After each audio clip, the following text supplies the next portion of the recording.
Bonjour à tous. Aujourd'hui, on va vous présenter les différents types de dispositifs d'inhalation utilisés dans le traitement de l'asthme et de la maladie pulmonaire occlusive chronique. L'objectif de cette présentation est de comprendre les différences entre ces dispositifs et surtout leur usage adéquat. On distingue principalement trois grandes catégories d'inhalateurs. En 1, les aérosols doseurs, comme le Ventolin ou le Flovent. Ils nécessitent une bonne coordination entre l'inspiration et l'activation du dispositif. C'est pourquoi ils sont souvent utilisés avec une chambre d'inhalation, surtout chez les enfants ou les personnes âgées. En 2, les inhalateurs à poudre sèche tels que le Discus et l'Ellipta. Ces dispositifs ne contiennent pas de gaz propulseur. La dose est libérée grâce au débit inspiratoire du patient, donc ils exigent une inspiration assez forte. Ils sont pratiques, intuitifs et possèdent souvent un compteur de dose. Enfin, les inhalateurs à brume lente, l'unique exemple étant le Respimat, ils produisent une fine brume qui améliore la déposition pulmonaire. Ce type de dispositif combine la précision d'un aérosol doseur et la facilité d'inhalation d'un inhalateur à poudre sèche. On peut se demander pourquoi existe-t-il autant de dispositifs différents. D'abord, pour s'adapter à la physiopathologie du patient. Par exemple, un patient avec un débit inspiratoire faible ne pourra pas utiliser un turbohaleur efficacement. Il utilisera plutôt un aérosol doseur ou un Respimat. Ensuite, pour optimiser la déposition pulmonaire, certains patients bénéficient davantage d'une brume lente, d'autres d'un dispositif avec chambre d'inhalation. Il existe aussi des combinaisons pharmacologiques qui nécessitent des dispositifs spécifiques. Enfin, ces innovations visent à améliorer l'observance grâce à des dispositifs plus intuitifs, donc faciles à comprendre et faciles à utiliser. Et enfin, à répondre aux préférences des patients, ceci souligne bien le rôle clé de l'éducation pharmaceutique. Une autre question souvent posée est pourquoi autant de couleurs? En général, les couleurs sont utilisées pour aider les patients à reconnaître les classes de médicaments. Les bronchodilatateurs, par exemple le Ventolin ou le Spiriva, sont souvent bleus ou verts. Les corticostéroïdes inhalés, tels que le Flovent, l'Arnuti, sont rouges, oranges ou bruns. Les combinaisons comme l'Advair ou le Brio sont violettes. Ces codes de couleurs ne sont pas officiels, mais ils facilitent grandement la compréhension et réduisent les erreurs d'utilisation.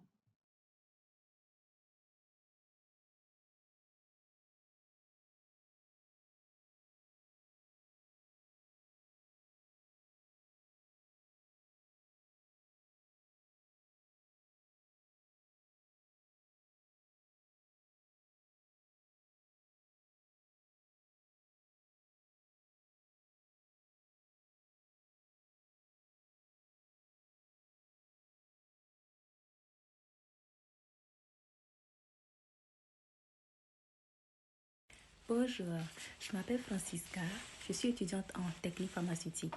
Aujourd'hui dans cette vidéo, je vais démontrer comment utiliser le Discos. Mais je tiens à préciser que le Discos et l'Inub sont pratiquement les mêmes dispositifs.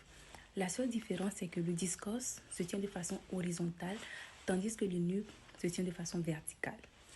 Let's go, je vais démontrer comment utiliser le Discos. Voici le Discos. Elle se présente de cette façon. Pour utiliser le Discos, on le tient de façon horizontale, donc de cette façon. Pour charger une dose, on tire le couvercle jusqu'à entendre un déclic. Ensuite, le levier. La prochaine chose à faire, c'est d'aspirer à côté du dispositif de façon normale jusqu'à vider ses poumons. Ensuite, on place l'embout buccal entre les lèvres et les dents, mais on s'assure à ce que les dents ne puissent pas bloquer l'embout buccal.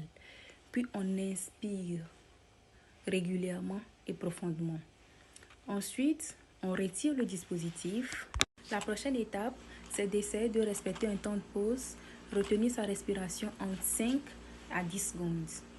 Puis par la suite, on expire par le nez. Je tiens à préciser que pour chaque dose prescrite, on répète les mêmes étapes. Enfin, pour fermer son inhalateur, on place le pouce dans l'encoche, puis on le pivote vers l'avant jusqu'à entendre un déclic. Là, le levier aura automatiquement repris sa place. Et en notez bien, je tiens à préciser que En cas d'inhalation de corticoïdes, il faut se rincer la bouche avec de l'eau. Merci.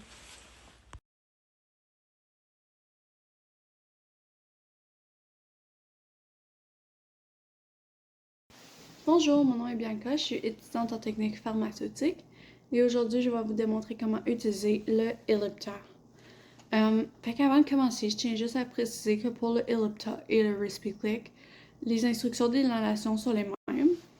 La seule différence, c'est que pour le Ellipta, quand on va prendre la dose, on va tenir notre dispositif à l'horizontale et pour le RespiClick, on va tenir le dispositif à la verticale. Fait que pour commencer, on va ouvrir le capuchon, on va le glisser jusqu'à entendre un clic. Une fois que ça c'est fait, on va être prêt à prendre notre dose. Fait qu'on va tenir le dispositif loin de la bouche et on va prendre une grande expiration pour vider toute l'air dans nos poumons. Et ensuite, on va pouvoir mettre l'embout buccal entre les lèvres et les dents et on va devoir tenir le dispositif à l'horizontale.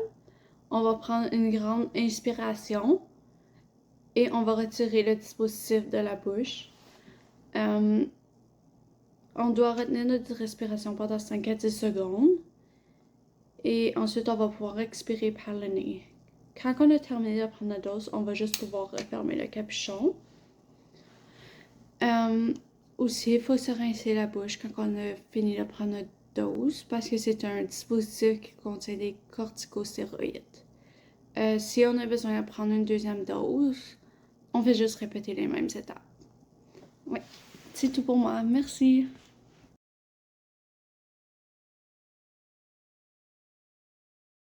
Bonjour, je m'appelle Ineka, je suis étudiante en technique pharmaceutique et aujourd'hui je vais vous démontrer comment utiliser le HandyHaler et le BreezeHaler. Avant de commencer, je veux juste noter que les deux dispositifs ici requièrent des capsules pour la dose. Pour préparer notre dispositif, on va simplement tirer sur le capuchon pour l'enlever et après on va aussi tirer sur l'embout buccal pour commencer à préparer notre dose. Donc maintenant c'est ouvert et on peut voir qu'il y a l'embout ici et après il y a une petite place ici pour que la capsule soit mise dedans. Donc j'ai pas une capsule, donc on va faire semblant que j'ai mis une capsule dedans. Donc maintenant on va simplement refermer l'embout buccal et après on va juste entendre un déclic. Et après que notre embout buccal est mis en place, on va peser sur le bouton ici et après, normalement, on va entendre juste un petit bruit qui nous signale que la capsule a été percée. Et maintenant, on veut s'assurer qu'on ne perce pas la gélule plus d'une fois. Et après, maintenant, on est prêt à prendre notre dose. Donc, on va simplement expirer loin de l'embout buccal jusqu'à temps que nos poumons sont complètement vides. Et après, on va mettre l'embout buccal dans notre bouche de façon hermétiquement.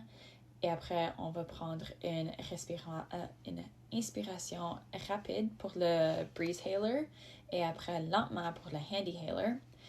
Et on va s'assurer que c'est une respiration profonde.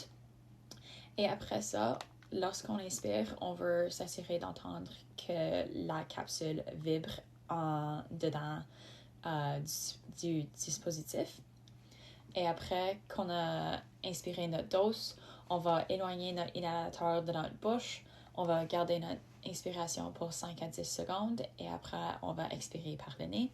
Et après, si on a besoin, on va répéter les étapes. Après qu'on a pris notre dose, on va juste s'assurer qu'on ouvre l'embout buccal une autre fois. Et on va jeter la gélule sans le toucher avec nos doigts ou nos mains. Donc, on va juste le renverser dans la poubelle. Et après, c'est tout. Merci.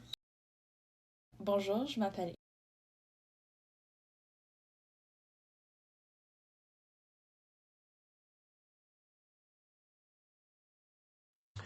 Bonjour, mon nom c'est Jacob Landry, je suis étudiant en technique pharmaceutique et aujourd'hui je vais vous présenter les deux appareils, le TurbiHaler et le TwistHaler. C'est des appareils très similaires, donc la façon de les utiliser, les démarches sont essentiellement la même. Donc, pour débuter, pour les utiliser, on veut juste retirer l'embout, comme cela, juste dévisser-le.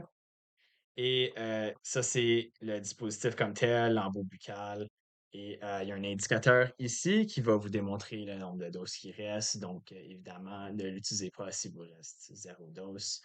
Et pour préparer la dose, on veut juste simplement tourner la molette donc, vers la droite en premier.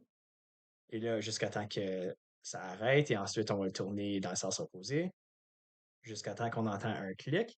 Et ça veut dire que la dose est prête. Pour le twist hailer, c'est la même façon. Vraiment, on veut juste le tourner vers la droite jusqu'à temps qu'il y ait de la résistance. Et là, on le tourne vers la gauche.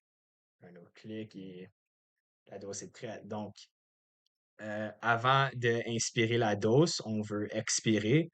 Loin de l'appareil, on veut faire sûr qu'on est assis, notre dos est droit. On veut expirer. Ensuite, on veut placer l'embout buccal à l'entour de notre bouche de façon hermétique. Et on va inspirer rapidement et profondément.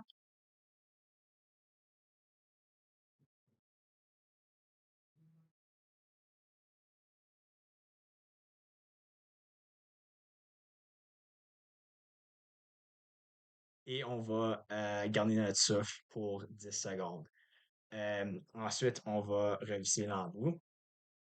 Après qu'une dose est utilisée pour les deux appareils, ça va euh,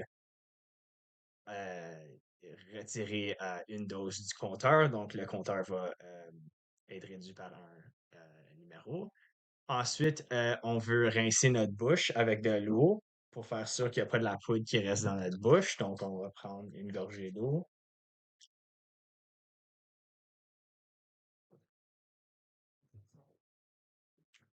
Et on va rincer notre bouche.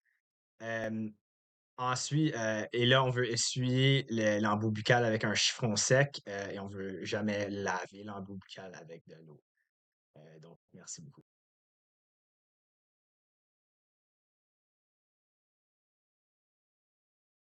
Bonjour, je m'appelle Lilia. Je vais vous montrer comment on utilise le génuaire. Le génuaire est un appareil inhalateur à poudre sèche. Vous voyez ici un capuchon. De part et d'autre, il y a de petites flèches sur lesquelles on peut appuyer pour enlever le capuchon. Ensuite, vous avez ici une fenêtre. Cette fenêtre, pour le moment, elle est rouge. Quand elle est rouge, elle indique que la dose n'est pas prête, donc elle n'a pas été chargée, donc vous ne pouvez pas inhaler à ce moment. Vous avez ici un indicateur de dose qui vous indique le nombre de doses restantes.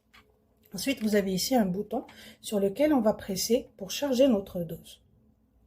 Donc, pour charger la dose, on enlève le capuchon, on appuie sur le bouton, puis on relâche.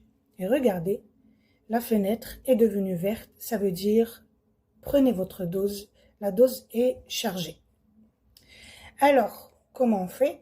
D'abord, à cette étape-là, lorsque la dose est chargée, il faut toujours laisser l'appareil à l'état horizontal, ne jamais faire ça, sinon vous allez perdre votre poudre. Donc, on va expirer, vider le poumon sans forcer. Bien sûr, à côté de l'appareil, ne jamais expirer directement vers l'appareil. Ensuite, vous allez mettre votre embout buccal, vous allez le serrer entre vos lèvres et prendre une grande inspiration, donc une inspiration forte et profonde. Durant cette inspiration, vous allez entendre un déclic et la fenêtre, elle va redevenir rouge. Si vous entendez le déclic, ça veut dire que vous êtes en train de prendre votre dose de la bonne manière. Quand vous entendez le déclic, continuez à inspirer donc profondément et fortement. Ensuite, vous enlevez l'appareil de votre bouche. Vous allez essayer de maintenir votre respiration entre 5 et 10 secondes ou un maximum ce que vous pouvez. Et ensuite, expirez par le nez. Donc, on va le faire. Ici, ma dose est déjà chargée. Donc, je vais d'abord expirer.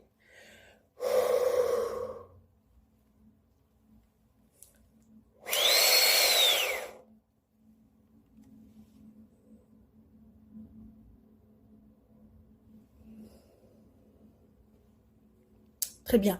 Alors, vous avez entendu, lorsque j'ai inspiré, vous avez entendu un déclic et regardez, la fenêtre est redevenue rouge.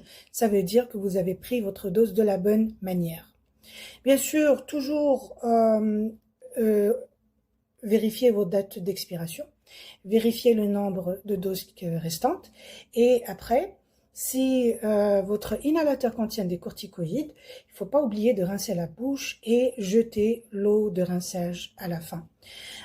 Donc l'embout, on va juste le nettoyer avec un chiffon sec, ne jamais utiliser un chiffon mouillé ou de l'eau avec les inhalateurs à poudre sèche. Voilà, merci.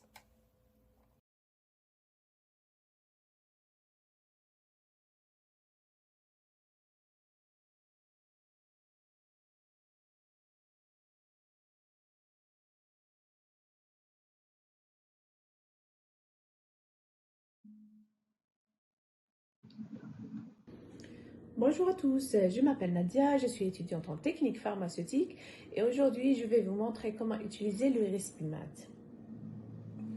Il faut savoir qu'à l'achat, le Respimat vient vide, sans la cartouche. Donc il faudrait insérer vous-même la cartouche ou bien vous pouvez demander à votre technicien de le faire à votre place. Pour ce faire, on appuie sur le bouton de déverrouillage, comme ceci, tout en s'assurant que le capuchon de protection est bien fermé. On tire la base transparente vers le bas. On prend notre cartouche, on l'insère dans notre dispositif comme ceci. On appuie sur une surface solide, puis on remet le bouchon transparent. Alors, pour une première utilisation, le Respimat doit être amorcé. Donc, on tourne la base du dispositif dans le sens des flèches, ici, jusqu'à entendre un déclic. Maintenant, on va ouvrir le capuchon de protection jusqu'à la butée. Et maintenant, on tourne le dispositif vers le sol et on appuie. On referme. On répète cette étape jusqu'à l'apparition d'un nuage.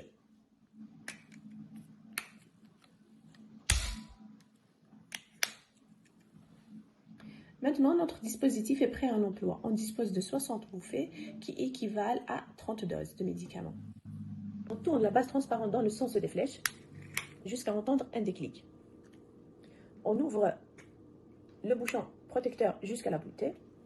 On prend une position bien droite ou debout. On vide les poumons d'air en faisant une expiration lente et complète hors du dispositif. On lève la tête légèrement. On met l'embout buccal autour de nos lèvres. On évite de fermer les prises d'air qui sont ici avec nos lèvres ou bien de fermer le trou avec notre langue.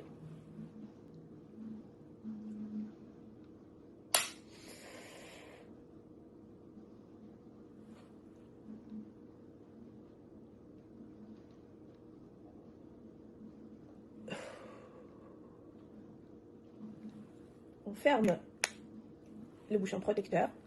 Pour une deuxième bouffée, on va répéter la même chose. Voici maintenant les noms commerciaux des Respimat disponibles au Canada.